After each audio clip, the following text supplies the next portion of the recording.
మనకి రీసెంట్గా operation Sindoor complete అయింది, గుర్తుందా?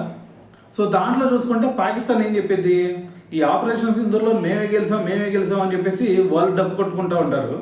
ఇంకో పక్కన చూస్తేనో డొనాల్డ్ ట్రంప్ ఈ ఇండియా పాకిస్తాన్ యుద్ధాన్ని నేనే ఆపాను, సో మరి దీనివల్ల చాలా మంది ప్రాణాలు నేనే కాపాడాను, సో కాబట్టి నాకు నోబెల్ శాంతి ప్రైజ్ ఇచ్చేయండి అని చెప్పేసి డొనాల్డ్ ట్రంప్ మాట్లాడుతూ ఉంటాడు. అయితే అసలు ఇక్కడ ఏం జరిగింది? ఇండియా గెలిచిందా, పాకిస్తాన్ గెలిచిందా? అసలు దీని వెనకమాల అసలు మనం పాకిస్తాన్ మీద యుద్ధాన్ని ఆపేయడానికి అసలు కారణం ఏంది? సో దీని గురించి మనం చెప్పుకోవడం కాదు, ఆస్ట్రియాకి సంబంధించినటువంటి ఒక వ్యక్తి, అతని పేరు టామ్ కోపర్ అనమాట.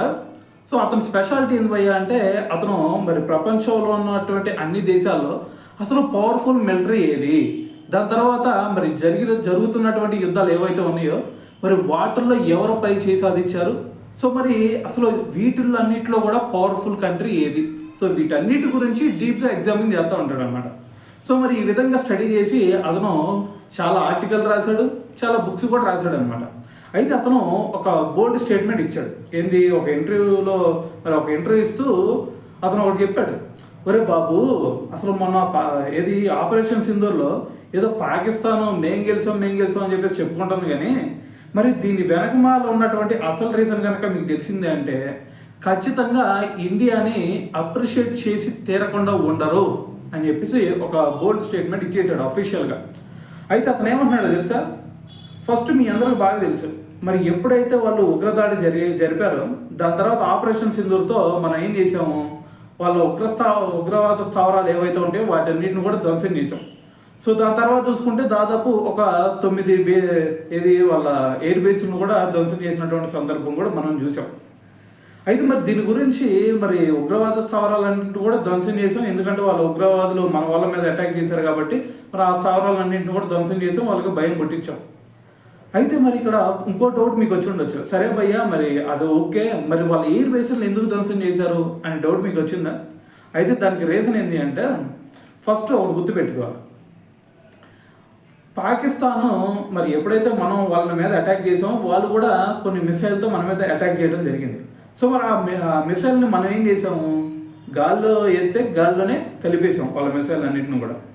సో ఎందుకంటే మన దగ్గర ఉన్నటువంటి ఎయిర్ డిఫెన్స్ సిస్టమ్ అంత ఎక్సలెంట్ కాబట్టి. సో మరి దీంట్లో భాగంగానే మరి వాళ్ళు పంపించినటువంటి ఏవైతే డ్రోన్లు అవ్వచ్చు, లేదంటే ఫైటర్ జెట్లు అవ్వచ్చు, లేదంటే మిసైల్ అవ్వచ్చు, ఏవి పంపిస్తే వాటిని మనం గాల్లోనే కలిపేస్తా ఉన్నాం. సో అందుకని చెప్పేసి వాళ్ళు ఏం చేశారు తెలుసా, మధ్యలో వాళ్ళు ఒక మిసైల్ని పంపించారు. సో దాని పేరు షాహిన్ బాలిస్టిక్ మిసైల్ అనమాట. సో దాన్ని పంపించేశారు. సో అది చాలా పవర్ఫుల్. అది కనుక మన ఇండియాలో కనుక పడినట్టయితే చాలా మందికి ఇబ్బందికరమైనటువంటి సిచ్యువేషన్ క్రియేట్ అయితే చాలా మంది కూడా ప్రాణాలు కోల్పోయారు. సో అందుకని చెప్పేసి మన మిలిటరీ ముందుగానే ఈ విషయాన్ని పసిగట్టేసింది, ఒరే బాబు వాళ్ళు ఇది షాహిన్ బాలిస్టిక్ మిసైల్ని యూజ్ చేస్తున్నారు, సో మరి ఇది కనుక ఇక్కడ పడిందంటే చాలా ప్రాణ నష్టం జరిగింది అని చెప్పేసి మనోళ్ళు మరి దాన్ని ముందుగానే పసిగట్టేసి హర్యానా ప్రాంతంలో అక్కడే గాలిలో కలిపేశారు. సో అందుకని చెప్పేసి వాళ్ళు ఏం చేశారు, ఒరే బాబు వీళ్ళు డ్రోన్ల ద్వారా ఏటి ద్వారా మిసైల్ ఎట్ట పంపించినా సరే మరి వీళ్ళు అన్నింటిని కూడా మన వాటిని నాశనం చేసేస్తున్నారు. సో మరి ఇప్పుడు మన పవర్ఫుల్ మిసైల్ అయినటువంటి షాహిన్ బాలిస్టిక్ మిసైల్ని కూడా పంపించినా సరే వీళ్ళు ధ్వంసం చేసేసారు. సో ఇంకా మన దగ్గర ఉంది ఏంది, చివరగా న్యూక్లియర్ బాంబులు వేసేద్దామా, న్యూక్లియర్ వెపన్స్ యూజ్ చేద్దామా అని చెప్పేసి వాళ్ళు ఒక ఆలోచనకు వచ్చేసారు. సో మీ అందరూ తెలుసు, న్యూక్లియర్ వెపన్స్ కనుక యూజ్ చేస్తే దానివల్ల ఎన్ని అనారోగ్య సమస్యలు వస్తాయి అనేది మీకు తెలుసు, చాలామందికి కూడా తెలుసు. సో అందుకని చెప్పేసి మరి అది కనుక మన దగ్గర పడింది అనుకోండి, దానివల్ల ఎంత ప్రాణ నష్టం జరిగింది అనేది తెలుసు కదా మనందరికీ. సో అందుకని చెప్పేసి మన మిలిటరీ ఏం చేసింది, ఆ న్యూక్లియర్ వెపన్స్ని బయటకు రాకుండా చెయ్యాలి అని చెప్పేసి ఒక ప్లాన్ వేసింది భయ్య. మనం ముందే చేయొచ్చు ఇది, కానీ ముందే కనుక చేసామనుకోండి, ఇప్పుడు కూడా అక్కడ మనం మరి కైరాన్ హిల్స్ మీద మనం వాటన్నిటిని కూడా బయటకు రానియకుండా చేసామంటే బ్రహ్మోస్ మిసైల్ని యూజ్ చేసి, సో దానివల్ల ఇప్పుడు కూడా మరి న్యూక్లియర్ గ్యాస్ బయటకు లీక్ అవుతూ ఉన్నాయి. సో మరి ఇది ముందే కనుక మనం చేసినట్టయితే అప్పుడు ప్రపంచ దేశాలన్నీ కూడా ఏమని, రే బాబు ఇండియాకి అసలు కొంచెం కూడా మతి లేదురా, అసలు ఆ న్యూక్లియర్ వెపన్స్ మీద ఎలా అటాక్ చేస్తారు అది అని చెప్పేసి మన మీద నెగిటివ్ స్ప్రెడ్ చేసేవారు. సో అందుకని చెప్పేసి మనం ఏం చేసాము, మరి వాళ్ళు ఏదైతే షాహిన్ బాలిస్టిక్ మిసైల్ని ఎప్పుడైతే రిలీజ్ చేశారో సో దాన్ని ధ్వంసం చేసిన తర్వాత వాళ్ళు న్యూక్లియర్ వెపన్స్ చేద్దాం అనుకున్నప్పుడు అప్పుడు మన తప్పు లేకుండా ఆ కైరానా హిల్స్ మీద మన బ్రహ్మోస్ మిసైల్ని యూజ్ చేయడం జరిగింది. సో మరి ఎప్పుడైతే ఈ కైరానా హిల్స్ మీద బ్రహ్మోస్ మిసైల్ని యూజ్ చేసామో సో దాంతో అక్కడ ఉన్నటువంటి టన్నెల్స్ మొత్తం కూడా షట్ డౌన్ అయిపోయినాయి. సో మరి షట్ డౌన్ అయితే మరి అక్కడ నుంచి మిసైల్స్ మరి తీసుకురావడానికి అయిద్దా? అవ్వదు. సరే ఏదైనా సరే మన కర్మకాలి మరి తీసుకొచ్చారే అనుకుందాం. తీసుకొచ్చిన తర్వాత వాటిని మరి ఫైటర్ జెట్ల మీద పెట్టి ఇన్స్టాల్ చేసి వేయాలి మన మీద. సో మరి అందుకని చెప్పేసి మన వాళ్ళు ఏం చేశారు, ఆ ఫైటర్ జెట్లు అన్నింటిని కూడా ధ్వంసం చేయడం జరిగింది. సో మరి ఒకవేళ కనుక మరి కొన్ని అయినా సరే ఫైటర్ జెట్లు మిగిలినాయి అనుకోండి, అయినా సరే వాటి మీద ఇన్స్టాల్ చేసేసి మన మీద వేసేస్తారు. అందుకని చెప్పేసి ఏవైనా సరే కొన్ని ఫైటర్ జెట్లు అయినా సరే మిగిలినా అవన్నీ కూడా ఎగరకూడదని చెప్పేసి అక్కడ ఏదైతే రన్వే ఉండిద్దో ఆ రన్వే మొత్తాన్ని కూడా అల్లకల్లలో చేసాం, అంటే ధ్వంసం చేసేసాం. సో మరి దీంతో వాళ్ళు ఏం చేయాలి, ఇక వాళ్ళకి వెపన్స్ న్యూక్లియర్ వెపన్స్ యూజ్ చేయడానికైనా సరే ఛాన్స్ లేకుండా పోయింది. సో మరి ఇంక వాళ్ళు ఏం చేయగలుగుతారు, వాళ్ళు వేసినటువంటి డ్రోన్లు అవ్వచ్చు, మిసైల్స్ అవ్వచ్చు, ఇక ఫైటర్ జెట్లు అవ్వచ్చు, ప్రతి దాన్ని కూడా గాల్లోనే కలిపేస్తున్నాం మనం. దాని తర్వాత మరి చివరిగా తీసుకొచ్చినటువంటి ఆ షాహిన్ బాలిస్టిక్ మిసైల్ను యూజ్ చేసిన దాన్ని ధ్వంసం చేసాము. మరి దాని తర్వాత మరి న్యూక్లియర్ వెపన్స్ చేద్దామంటే వాటిని కూడా బయటకు రానియకుండా చేసేసాము. సో ఇంకేం చేయగలుగుతారు పాకిస్తాన్? సో ఇప్పుడు ఇది మనకి మంచి ఆపర్చునిటీ. సో మన పవర్ కనుక యూజ్ చేసాం అనుకోండి, మొత్తాన్ని పాకిస్తాన్ మొత్తాన్ని కూడా లేపేసేయచ్చు. కానీ మనం అలా చెయ్యం. సో కాబట్టి ఇదంతా ఎందుకు అనేది మనందరూ తెలుసు రీజను. సో కాబట్టి ప్రజల్ని మనం ఇప్పుడు వాళ్ళ ఉగ్రవాదులు చేశారని చెప్పేసి మనం వాళ్ళ ప్రజల్ని లేపేయం కదా మనం. సో మన కంట్రీ ఎటువంటి కంట్రీ అనేది మనందరూ తెలుసు, ఎంత గొప్ప కంట్రీ అనేది. సో కాబట్టి మనం అటువంటి స్టెప్ తీసుకోవాలి. తీసుకుంటే అయిపోయేది, ఈ పాటికి పాకిస్తాన్ మిగిలి ఉండేది కాదు. సో కాబట్టి ఇప్పుడు వాళ్ళు ఏం చేశారు, ఒరే బాబు మేము ఏదైతే అది మొత్తాన్ని కూడా కొలాబ్ చేస్తున్నారు, మీ కింద మేము బనికిరామరా బాబు, ఇక మేము మీ కాళ్ళ మొక్కుతామే, ఇక మమ్మల్ని వదిలేయండిరా, ఏదో తప్పు చేసాము, ఉగ్రవాదులను పంపించేసి ఇక మేము తప్పు చేసాము, సో ఇప్పటికైనా సరే మా తప్పు తెలుసుకున్నాము, సో ఇప్పటి నుంచి అయినా సరే ఇంకా ఆపరేషన్ సింధూర్ని ఆపేయండి అయ్యా అని చెప్పేసి కాళ్ళు మొక్కటం జరిగిందనమాట. సో అందుకని చెప్పేసి మనం ఈ యుద్ధాన్ని ఆపేయడం జరిగింది. అర్థమైందా? సో మొత్తం వాళ్ళ దగ్గర ఉన్నటువంటి పవర్ ఏదైతే ఉందో దాన్ని మొత్తం యూజ్ చేసినా సరే వాళ్ళు మనల్ని ఏమి చేయలేకపోయారు.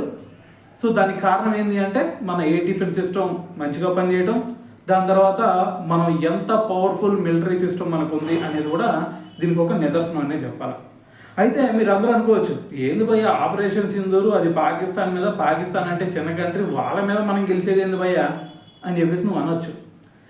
ఇక్కడ పాకిస్తాన్ మాత్రమే కాదు, ఇప్పుడు ప్రపంచం మొత్తంలో కూడా చూసుకుంటే మన మిలిటరీ పవర్ 4th ప్లేస్లో ఉంది. మనకంటే ముందు చూసుకుంటే అమెరికా ఉంది, దాని తర్వాత రష్యా, దాని తర్వాత చైనా, దాని తర్వాత మనదే. సో మరి సరిహద్దుల్లో చూసుకుంటే ఒక పక్కన పాకిస్తాన్ కవింపులు ఇచ్చిద్ది, ఇంకో పక్కన చూస్తేనో చైనా ఉండేది.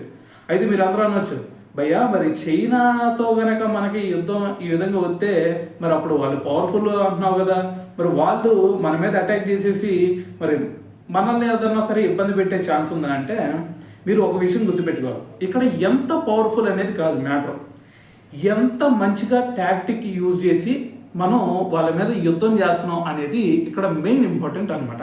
సో మీ అందరూ తెలుసు కదా, మరి చెప్పాను కదా ఇందాకే, మరి వాళ్ళ వెపన్స్ అన్నింటిని కూడా బయటకు రానియకుండా, ఫైటర్ జెట్లు ఎగరనీయకుండా, మరి అక్కడ రోడ్డు వేసి మొత్తాన్ని కూడా ఏదైతే రన్వేస్ ఉంటే వాటన్నిటిని కూడా ధ్వంసం చేసి ఇంత పర్ఫెక్ట్ ప్లానింగ్ చేసి మనం ఇంత టాక్టిక్గా చేసినప్పుడు రేపు చైనా వత్తేయింది, ఇంకో దేశం వత్తేయింది, ఇంకో దేశం వత్తేయింది, సరైన ప్లానింగ్ ఉన్నంత వరకు ఇండియాని దెబ్బ కొట్టే ఛాన్స్ ఏ దేశానికి లేదు.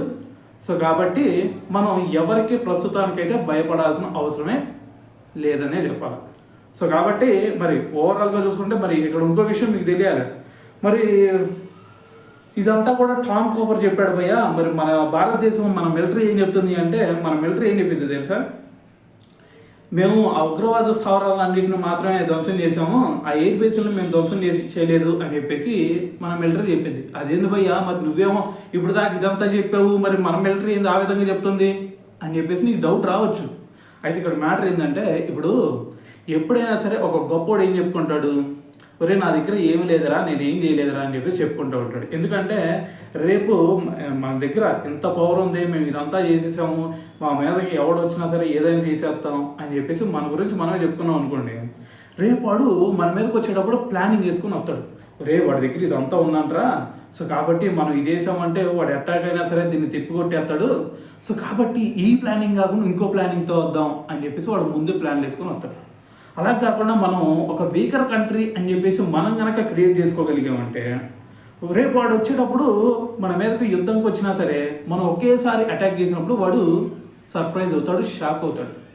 సో దీంతో మనం ఏంది అనేది పర్సనల్గా వాడికి అర్థమైపోయింది. సో మీరు అందరూ అనుకోవచ్చు, చాలామంది కూడా అంటే చాలామంది తెలియని వాళ్ళు అనుకోవచ్చు, అరే మనకి చైనాతో యుద్ధం వచ్చినా లేదంటే అమెరికాతో యుద్ధం వచ్చినా ఇంకా వేరే దేశంతో యుద్ధం వచ్చినా మరి మనం ఏమన్నా బ్యాక్ స్టెప్లో పడిపోతామేమో, మరి మన మిలిటరీ అంత పవర్ఫుల్ కాదేమో అని చెప్పేసి మీలో తెలియని వాళ్ళు చాలామంది ఉండొచ్చు. కానీ బయట దేశాలు ఏవైతే ఉన్నాయో ఆ బయట దేశాలన్నిటికి కూడా తెలుసు మన ఇండియా మిలిటరీ పవర్ ఏంది అనేది. సో కాబట్టి అర్థం చేసుకోండి, మన ఆపరేషన్ సింధూర్ మనం అంత సక్సెస్ అవ్వడానికి, దాని తర్వాత పాకిస్తాన్తో యుద్ధం ఆగిపోవడానికి రీజను ఆ డొనాల్డ్ ట్రంప్ చెప్పినట్టు ఆయన యుద్ధం ఆపలేదు, ఏదో టారిఫ్లు అయితే భయపడి మనం యుద్ధాన్ని ఆపలేదు. వాళ్ళు పాకిస్తాన్ వాళ్ళు, ఒరే బాబు ఇక మా దగ్గర ఏ దారి లేదు, ఇంక మీరు మొత్తాన్ని కూడా మా వాళ్ళ మొత్తాన్ని కూడా ఆగం చేసేస్తారు, సో కాబట్టి మేము మీతో పోరాడలేమయ్యా, మమ్మల్ని వదిలేయండి అయ్యా అని చెప్పేసి వేడుకుంటే అప్పుడు మనం ఈ యుద్ధాన్ని ఆపడం జరిగిందనమాట. అర్థమైంది కదా. సో కాబట్టి ఆపరేషన్ సింధూర్ గురించి డొనాల్డ్ ట్రంప్ ప్రపంచ శాంతి ప్రైజ్ నాకు ఇవ్వాలి, నేనే యుద్ధం ఆపాను అన్నాడు అనుకోండి, ఆన్సర్ ఏ విధంగా చెప్తారు కింద కామెంట్ చేయండి.